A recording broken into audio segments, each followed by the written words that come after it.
Hello, Mary C. House parents. This is Dr. Catronbone. In the past, we've gathered parents in the cafeteria on back to school night for a brief overview of our school and a message from our PTO. In years past, we have found it more effective for parents to just go directly to their child's classroom, because that's really what you're here to learn all about, is what's going to happen in their classroom 182 days this year. We are so excited to get this school year off to another great start, and Mary C. House is where making excellence happens. Just a few things that I share with my staff is, obviously our world is changing. As you can see here, there are a lot of things that we are doing with technology, a lot of things that are going on in your home. Communication, problem solving, creativity, innovation, critical thinking are all things we like to focus on. We're sort of past the days of strict memorization and recall of facts. Students have to learn to expand their thinking and show creative ways to problem solve.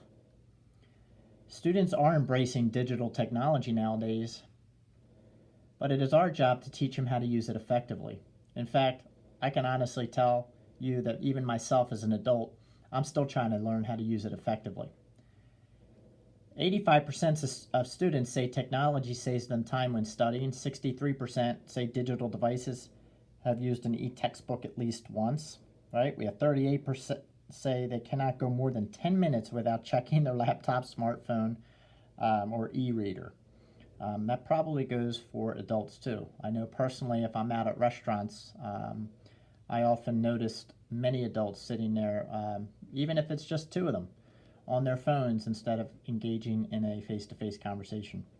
And 27% of students list their laptop as the most important item in their bag. I would probably say their cell phone or iPad is up there as well.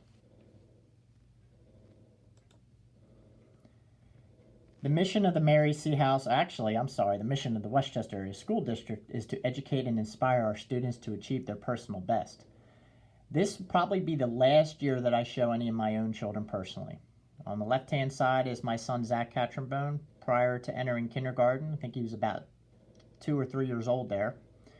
And then on the right-hand side, I was very fortunate to be able to hand him his diploma this past June during Westchester East High School's graduation. Time goes fast, and he is our last one, and it went real fast. I've shared these PSSA scores, so I'm just going to briefly do an overview of them. But they went home in a previous email as well. And if you want any additional information, they will be posted on our website, as well as the district website, once the state percentages have been finalized.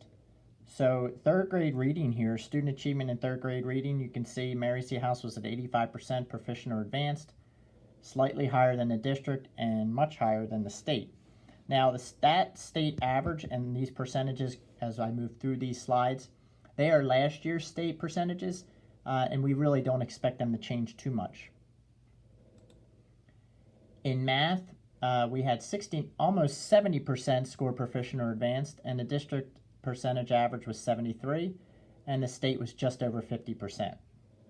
Now, these may be startling numbers to you, but I want you to keep in mind that the PSSA assessment is just one way of measuring student proficiency in areas. We have plenty of local assessments that do a better job.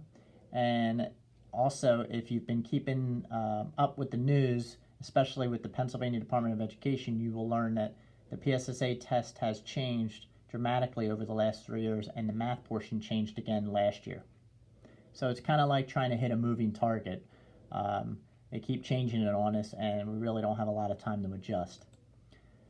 Fourth grade reading, we were 74.8%, the district 79.6%, and the state 60.9%. So good match there in fourth grade reading. Now math, you'll see a dip again, 58.3%. The district was 67.5%. And then sadly, the state at 46.6%. So whatever they're doing to change the assessment at the state level, they really need to go back and relook at this, because it's really not making our students, or Pennsylvania for that matter, look very good. And then in fifth grade reading, very strong there, 85.9%. The district was 83.7%, and the state was 83.3%. And then fifth grade math, again, a little lower at 69.6%. The district 70.3%, and the state at 44.4%. This is probably the biggest thing that I say each and every year. It is imperative that we communicate the correct message. Folks, if you don't know, please just ask. I always say to our staff, and I say this to parents, and I have to remind myself as a parent as well. Children will, what we say or choose not to say, and they will watch what we do or choose not to do. That sends a message. Here at Mary C. House, I have challenged our staff to personalize our communication even more this year. Email is sufficient but not appropriate for critical decisions and conversations. So I've asked them to speak to you by phone or come in for a face-to-face meeting over anything that might be critical and needs further communication. Our children are that important. I've also asked them to consider this. In this fast-paced world where information is coming at us from all angles, we have to commit to not get emotional. In order to survive in today's society and over the next 182 plus days, we got to take care of ourselves, and that includes you, Mom and Dad. We need to realize that we can't do it all. As parents, you do expect the best, and keep in mind that we are all humans. We are looking for the best. We can also make mistakes, and that's what we model to our students. So if you find yourself in a time of emotion, whether it's anger or anxiety, keep things in perspective, okay? When our children are, I'm going to go back to that. I'm sorry about that. I ask you to stop. Just stop, take a breath, observe what's going on, and then proceed. Just take that simple breath. Even if it's something as small, something that your child is doing over and over again, just stop and take a breath and think about if it's a real big deal. We want to keep things in perspectives. When our children are sad, anxious, or angry, it is absolutely normal as parents to want to take this uncomfortableness or this hurt away. That is completely understood. I always tell the staff here and my own children and students here at school, all emotions are normal and how humans respond is normal. It's how we handle these emotions where we can go wrong. If you have a concern about school or your child's learning, a staff member or another student, let us know right away. Again, stop. Take a deep breath, observe, and proceed. The other thing I'm asking, especially with all the information that can come at us, and we know if we watch CNN or we watch anything about our government, we can really have our brains go a little crazy. So if you find yourself saying something like, I don't know if this is true or not, but sometimes that can be false news. So we really need to get the information correct. Sometimes I hear people start sentences with, you didn't hear this from me, but, right? Hey everybody, I do CrossFit, and in case you didn't hear me this time, I'll post it on Facebook too. Lots of social media out there, so you can imagine if we're overwhelmed by it, how our children feel when eventually they're exposed to it. And I will say this from a parent perspective, try to keep in touch with your children as much as possible, because if you think they're not in touch with social media, they may surprise you. I also took a picture of this. Now, I go to ACAC, and I see a lot of you there, and it's a great place to go to unwind. I took a picture of this only because it says, the men's sauna is currently closed. We apologize for any inconvenience. So what I did was I asked a staff member, I said, I'd really like to know who goes to complain that this is an inconvenience. But maybe that's just my perspective. Here at Mary C. House, we do recognize that you are your child's first teacher. Again, we know that you're stressed enough. However, we do recognize that you do want to be involved in your child's education more than ever.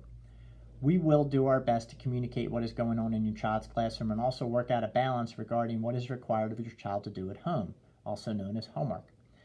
Our new policy is not a no homework policy, district-wide or at Mary C. House. Teachers will review this more during open house, but please reach out to them with any questions or concerns. We do take your feedback seriously, and I did review it, and I did see that some parents had said we like not having homework. Some say that we want it more. Some want to know how they're going to be prepared for the next grade or for middle school. all valid concerns. If you have those, please reach out to your child's teacher. And I did send these survey responses home. What I did was I did include, and I have included those neutral responses in the positives as well. But they do align with the other elementary schools, and we are doing something pretty special here. If at any time you're not satisfied with something, or you have something that's really eating away at you, please, please, please do not hesitate to reach out to me, your child's teacher, a staff member. Again, we're human beings. Let's have a conversation. All of our numbers in terms of describing your child's experiences as it relates to instruction were high. Even though this is a high number, I'm comfortable raising an issue or concern with an administrator. Obviously I'd like that to be at 100%. So if you feel like you're one of those parents who just isn't comfortable with me, let me know. Let's see if we can get to the bottom of it to see if we can come to an understanding. How it relates to school climate, we are happy that the parents feel that Mary C. House cultivates a positive, supportive environment, that there's very little, if any, bullying going on. Obviously, we take that seriously. Cyberbullying, which is becoming big, internet and social media. When I first started here 8 years ago, we did not have to deal with cell phones, and now we are starting the electronics and cell phones are dipping down, not only in the 5th and 4th grade, but now we're starting to see it in 3rd and 2nd.